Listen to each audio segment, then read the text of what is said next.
I didn't interrupt when the HOA president read the demolition notice aloud. Her voice was shaking, but she still tried to sound official. You have 14 days to remove all unapproved structures or face daily penalties. 14 days, I just nodded, then reached into my folder and placed a document on the table, the seal of the State Historic Preservation Officer. Hey, 3 months earlier, I wouldn't have imagined myself sitting in that kind of meeting. I'd just wanted to fix something that deserved saving. The cottage wasn't big, barely 900 square feet, but it had a soul. It sat at the edge of a small lake community built in 1879 by a Civil War veteran who had hand-cut every beam. My grandmother used to bring me there as a kid, back when the roof still leaked and the floors creaked like an old violin. After she passed, I found the deed tucked inside her Bible, along with a letter she'd written decades earlier. If this place ever falls into your hands, don't sell it. Bring it back to life. When I bought the surrounding lot at auction, I didn't realize part of it had been absorbed by an HOA subdivision that formed in the 1980s. My cottage sat just beyond their paved cul-de-sac, down an old gravel lane shaded by oaks. Technically, I wasn't even inside their platted area, but that didn't stop them. The moment I moved in a few construction tools, the letters started. At first, they seemed almost polite. Notice of unapproved structure, community aesthetic violation, failure to submit exterior modification request. I ignored the first two, figuring someone had made a mistake. But the third came certified mail with a $500 fine attached.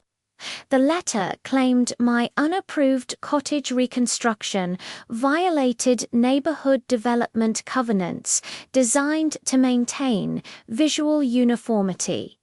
Visual uniformity. That was their favorite phrase. When I tried to explain that my house wasn't part of their jurisdiction, the HOA president, a sharp, self-satisfied woman named Deborah, smiled like she'd already won. "If you're on the access road," she said, "you're under our rules. Period." I laughed. "This access road was here before your neighborhood existed." She didn't laugh back.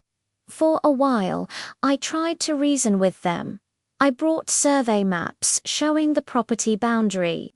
I even paid for a private assessor to confirm my parcel's zoning status. The HOA ignored all of it. Instead, they escalated, sending a so-called compliance officer to my site twice a week, taking photos, measuring the siding color, even trying to stop my contractors. Then came the real blow, a formal order to demolish the non-permitted structure. They called my home an unauthorized reconstruction and gave me 2 weeks to tear it down. When I refused, they threatened legal action. I remember that night clearly. I sat on the porch of the half-restored cottage with a cup of cold coffee, staring at the chipped brick chimney. The moonlight hit the old brass weather vane. My grandmother loved a galloping horse, bent at the tail but still standing proud. I realized I couldn't just protect this house sentimentally. I needed to protect it legally. So I did what I always do when I'm cornered. I researched. I spent nights digging through county archives, tracing the building's history back through old tax records and historical registries. What I found stunned me. The original structure had been registered with the State Heritage Survey in 1973 as a contributing historic property of postbellum architecture. The only reason it wasn't fully protected was that no one had ever completed the formal nomination paperwork. That meant I still could. The next morning, I drove to the State Historic Preservation Office in the capital and met with a preservation officer named Laura. She listened patiently as I explained the situation and showed her photos of the cottage, along with the HOA's demolition notice. When she finished reading, she looked up and said one line, "I'll never forget, if they touch a single board on that building, they'll be violating state law." Within 2 weeks, the cottage was officially under review for historical designation. That automatically placed a temporary protection order on the property. The HOA didn't know yet, and I didn't plan to tell them until it mattered. They made their move first. One morning, I woke to the sound of diesel engines. A flatbed truck had pulled up near the road with construction fencing and portable toilets. They were actually preparing for demolition. Deborah stood nearby with her clipboard, barking orders. I walked down the driveway, calm as ever, holding my coffee in one hand and the state's protection order in the other. "Morning," I said. "You're going to want to stop that truck." She turned to me, smug. "This is your final notice. We're removing the illegal structure." I smiled slightly. "No, you're not." I handed her the document. Her eyes moved over the words. "Temporary protection under State Historic Preservation Statute 12.3403, unauthorized demolition constitutes a Class B misdemeanor." She froze. Her assistant actually laughed nervously, thinking it was a bluff. Then I pointed toward the black sedan parked across the road, the one she hadn't noticed yet.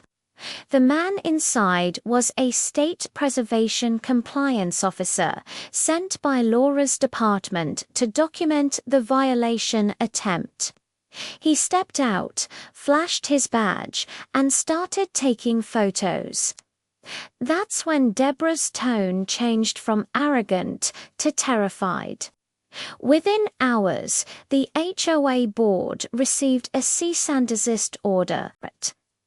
Not only were they prohibited from interfering with the property, but they were also under investigation for attempting to destroy a state-registered site.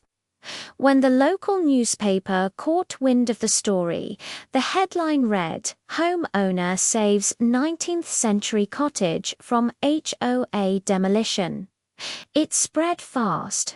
The state office announced that the cottage would be officially listed as a protected historic property, making it immune from HOA jurisdiction altogether.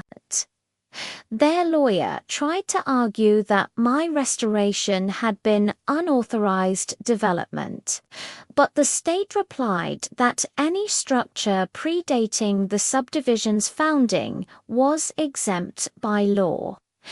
Deborah resigned a week later, officially for health reasons. Unofficially, because she'd received a formal reprimand from the state for attempting to demolish protected property without review. The HOA quietly dissolved its Architectural Compliance Committee soon after. I never heard from them again. that. As for the cottage, I finished it. Every inch of it. New roof, restored cedar siding, refinished oak floors, and that brass weather vane polished to a dull shine.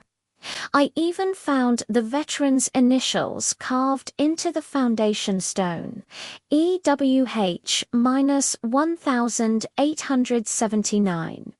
When the state came to inspect the completed restoration, the lead historian shook my hand and said, "You did something most people don't. You didn't just save a building, you saved a piece of the story."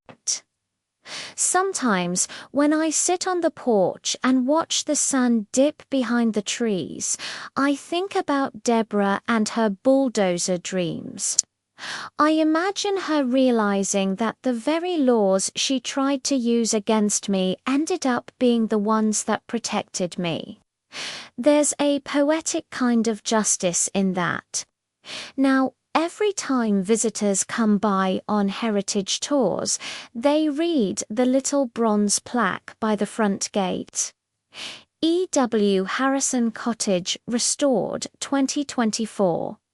They don't know the war that happened to make that plaque possible.